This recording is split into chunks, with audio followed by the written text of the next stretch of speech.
রবিবার মন্ত্রী টিঙ্কু রায়ের হাত ধরে প্রথম ঊনকোটি জেলায় ক্লাস্টার লেভেল ফেডারেশনের অফিস বাড়ির উদ্বোধন হল।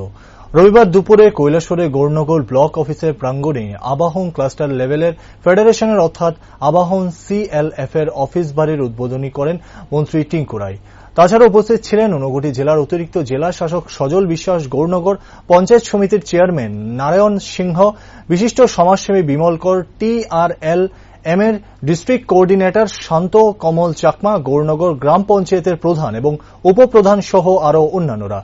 গাছে জল ঢেলে অনুষ্ঠানের শুভ উদ্বোধন করেন মন্ত্রী টিঙ্কু রায়। অনুষ্ঠানে স্বাগত বক্তব্য রাখতে গিয়ে মন্ত্রী টিঙ্কু রায় বলেন যে ঊনকোটি জেলার অধীনে প্রতিটি ব্লকের CLF এর অধীনে মহিলাদের স্বসহায়ক দল পরিচালিত হলেও ঊনকোটি জেলার মধ্যে এই প্রথম CLF এর অফিস বাড়ির উদ্বোধন হল। এই আবাহন CLF এর অফিস বাড়ির উদ্বোধনের ফলে গৌরনগর ব্লকের বিভিন্ন গ্রাম পঞ্চায়েত এলাকার মহিলারা আরও বেশি পরিমাণে স্বনির্ভর হবে বলে জানান মন্ত্রী টিঙ্কু রায়। সরকারি উদ্দেশ্য হচ্ছে মহিলাদেরকে অর্থাৎ মায়েদেরকে স্বাবলম্বী করে তোলা, তারা যেন নিজের পায়ে দাঁড়াতে পারে, অর্থনৈতিকভাবে তারা যেন স্বাবলম্বন করে।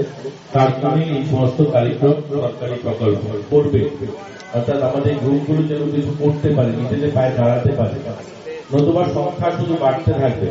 আমরা বলি যে ভারতীয় জনতা পার্টি সরকার 2018 সালে আসার আগে যে ত্রিপুরার যে 5,000 গ্রুপ ছিল, আজ সেটা দাঁড়িয়েছে 40,000-এর উপরে, অর্থাৎ 40,000 গ্রুপ যদি হয় 4 লাখ মহিলা সেখানে ইনভলভ হয়েছে। কিন্তু আমাদের দেখতে হবে এই 4 লাখ মহিলা কয়জন মহিলা তারা নিজেদের পায়ে দাঁড়িয়েছে, স্বাবলম্বী হয়েছে। সরকার সাহায্য করছে, সরকার অর্থ দিচ্ছে আপনাদেরকে নিজেরা স্বাবলম্বী হওয়ার জন্য। আমাদের মাথায় রাখতে আমরা যখন স্বাবলম্বী হই এই ধরনের পরিকল্পনা গ্রহণ করি যে যার জন্য সরকার সাহায্য করছে, টাকাটা দিচ্ছে, সেই টাকাটা যেন কাজে লাগিয়ে আমরা আমাদের নিজের পায়ে দাঁড়াতে পারি। আমরা যদি দেখি, দেখবেন বিশ্ব পরিবেশ দিবস 1973-তে এই বিশ্ব পরিবেশ দিবস ঘোষণা হয়েছিল সারা পৃথিবীতে, যখন উন্নয়ন অর্থাৎ সারা পৃথিবীর কল কারখানা, বিভিন্ন রাস্তাঘাট, ইনফ্রাস্ট্রাকচার উন্নয়ন হতে চলছিল। তখন মনে হয়েছে গোটা বিশ্ববাসীর কাছে যে আমাদের পৃথিবীর একসময় ভারসাম্য নষ্ট হয়ে যাবে, তার জন্য গাছ লাগানোর প্রয়োজন।